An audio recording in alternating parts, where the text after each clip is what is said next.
Welcome to Creating the Path, a podcast for entrepreneurs who want to create their own unique pathway to success and happiness. I'm your host, Heather Grace Hanson, and each week I'll be sharing tips and strategies to help you create the path to a life you love. Let's dive in. Hello and welcome. I am so excited about today's episode because it's been something that's been rolling around in my brain for a few weeks now. And I just wasn't sure what to do with it, but today I'm finally going to let it out of my brain and share it with you. So I've been thinking a lot lately about burnout culture because I hear people talking about it so much lately. It's just everywhere. You know, it was a problem before the pandemic, but now with all the pandemic stress, burnout has just become this even more omnipresent problem. And I was laying in bed one night wondering, how did we get here? Like, what are the underlying causes creating this culture where everyone feels the need to overwork and where it's just expected that we should work all the time? Now, I think there are many underlying causes that fuel it, but I had this big epiphany about when our culture started on this course to get us to where we are now. And I know this might sound crazy, but I hope you'll stick with me. I swear I was not drunk or high when I was thinking about this, but I honestly think this could have started with the Industrial Revolution. Now, maybe that sounds a little out there, but think about it.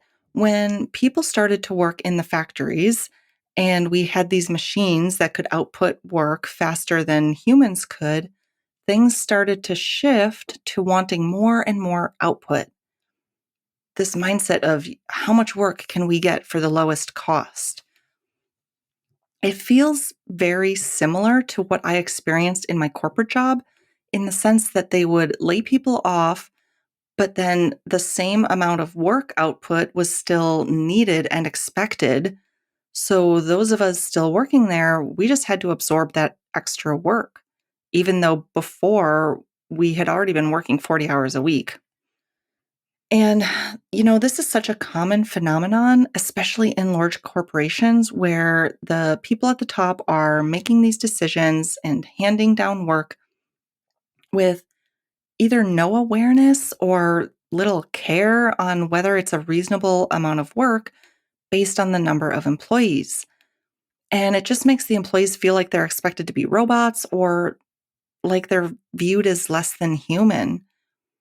And, like I said, I think there are other things that fuel this culture currently. And whether or not it did start with the Industrial Revolution, maybe that doesn't matter. But I do think it's interesting to think about because, at least to me, it really paints a picture of how ridiculous it is, the way that we operate these days. Treating ourselves and just everyone else like machines and expecting ourselves to be machines, and then feeling bad about ourselves when we're not. It's just an absolutely ridiculous and horrible cycle that we're stuck in as a culture. So that leads to the question, what do we do about it? There are many other people now who are talking about burnout and how to recover from it and prevent it. And so, every day there are just more and more resources coming out, which is great. But, I don't know, like maybe it's just because I have this tendency to be impatient, but it just doesn't feel like enough to me. It feels like the change is happening too slow. Or, what's really bothering me actually about it, I think, is that there's a lot of help for individuals who are burned out, which is incredibly important, of course. But I don't hear enough talk about what has to change within our culture. Yes, we want to help people who are burned out, but we should also want to stop more people from getting burned out. The Industrial Revolution changed our culture to expect that humans should output like machines, and now I think we need another revolution to change it. So, I am proposing that we start a rest revolution to end burnout culture. The rest revolution is about reclaiming our humanity, our health, and our right to enjoy life. And I think it's already started because, like I said, so many other people have been talking about the need for more rest lately. And so I believe this movement has already started, but I do think we need to be louder about it because revolutions aren't quiet. When a movement is so big that you could call it a revolution, that means everyone pretty much knows about it at that point, right? That, I think, is what changes culture. And I think burnout culture is a big enough problem that it needs and deserves a revolution to eliminate it because it just breaks my heart when I see how many people are affected by stress and burnout and just all the illness and disease that that leads to. And knowing that we could eliminate so much of it just by resting more, oh, it just breaks my heart.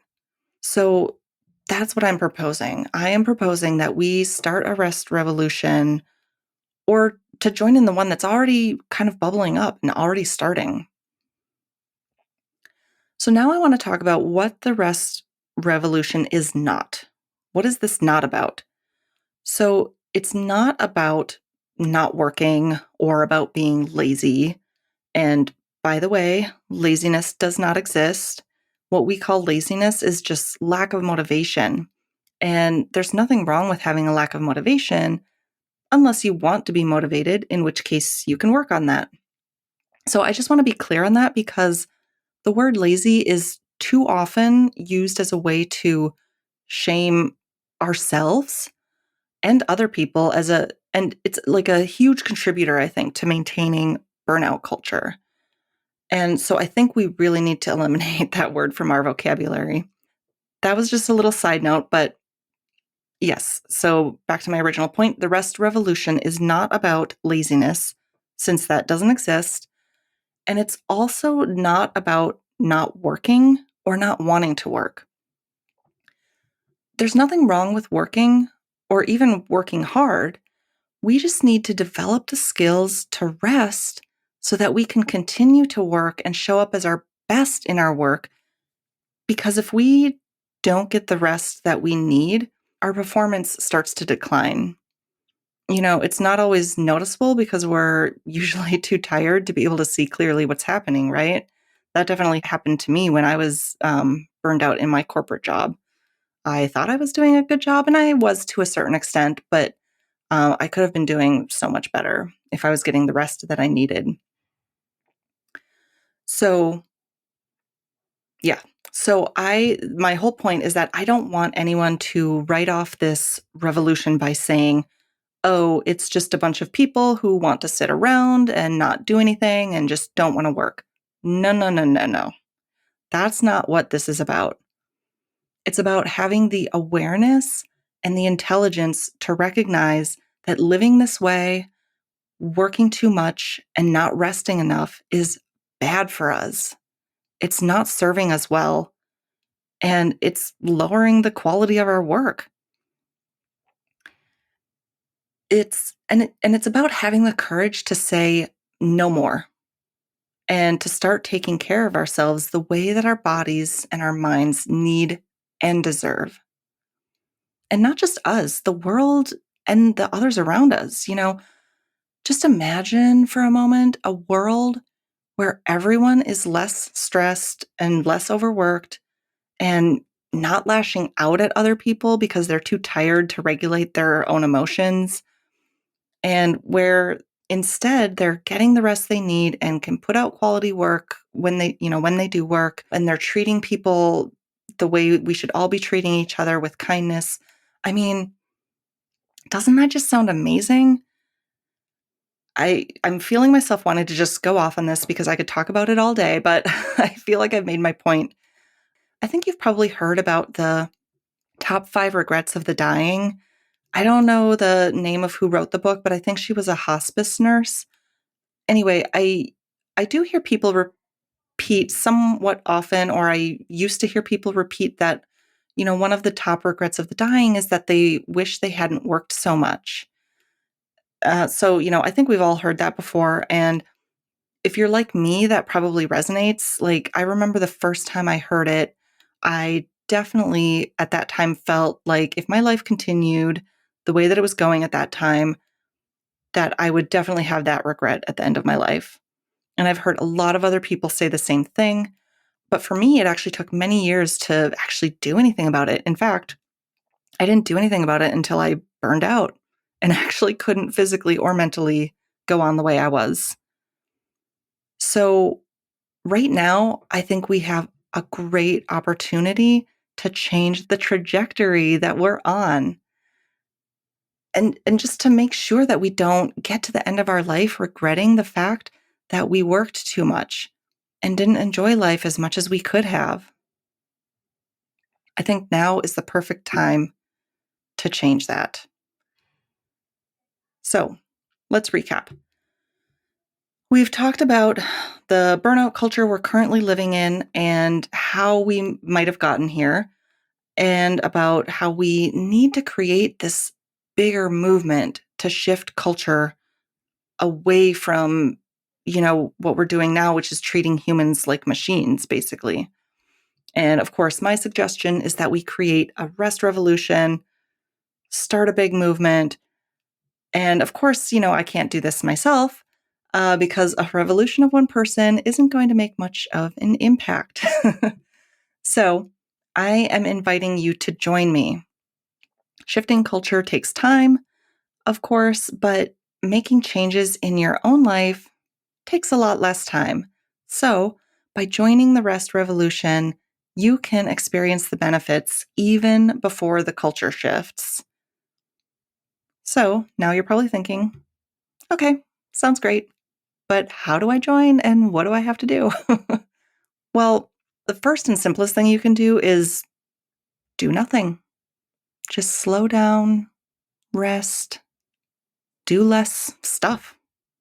I know that's maybe a bit obvious or maybe a little overly simplistic in the sense that, if it was just that easy, we would all probably be doing it, right? And I definitely acknowledge that it is easier said than done because if you're used to being in work mode or used to constantly operating from a place of just nonstop stress and doing things, it can definitely be really hard and uncomfortable to rest at first. So, with that in mind, next week, I'm going to talk about how we can rest when it feels hard or impossible because we just don't know how, or we, can't stop the racing thoughts or worries in your brain. So stay tuned for that next week. Aside from that, though, maybe the most important thing you could do right now is to make a commitment to yourself and maybe even to the world or to your family. It's up to you if you want to say it out loud or just silently to yourself, but make a commitment that you'll do the work needed to untangle yourself from burnout culture and embrace the way of life of the rest revolution. Embracing the fact that in order to perform our best, show up the way we want to in the world, and have both success and happiness, that rest is a vital component. Because it really is. Our worth is not tied to our work output, and we don't need to work to exhaustion to succeed. And if you want to join me over on Instagram, I actually started a second Instagram account in addition to my main account. It's at Join the Rest Revolution. I started it because I thought this deserved its own account rather than just posting this on my own account. So you can follow that account if you want, posts and updates just about the Rest Revolution, because I have a lot more to share about this. So if you are committed to working less, resting more, and just giving burnout culture the boot and enjoying life more, I hope I will see you over there. And as I mentioned, I'll be talking next week about how to actually start resting or getting more rest, when you're having difficulty with that. Please share this episode with anyone you know who needs it and send them over to the Join the Rest Revolution on Instagram. And last thing, my dream is to build up as many resources for people on rest as possible. So I would love to hear from you on Instagram. Send me a DM at either of my accounts and let me know, what do you do for rest? Or what prevents you from getting rest? Or, what feels hard for you about getting the rest that you need? Or just any other thoughts or questions you have about this. It will really help me to know what to talk about either here on the podcast or on the Join the Rest Revolution Instagram page. Yeah, so let me know. This will really be beneficial if we can all help each other out, share resources, and that's it for today. And so with that, I can't wait to continue this conversation next Tuesday. I hope you enjoyed this episode of Creating the Path as much as I did. You can find the show notes for this and every episode at heathergracehanson.com/podcast. But before you go, make sure to hit the subscribe button. New episodes drop every Tuesday. Until then, have a fabulous week.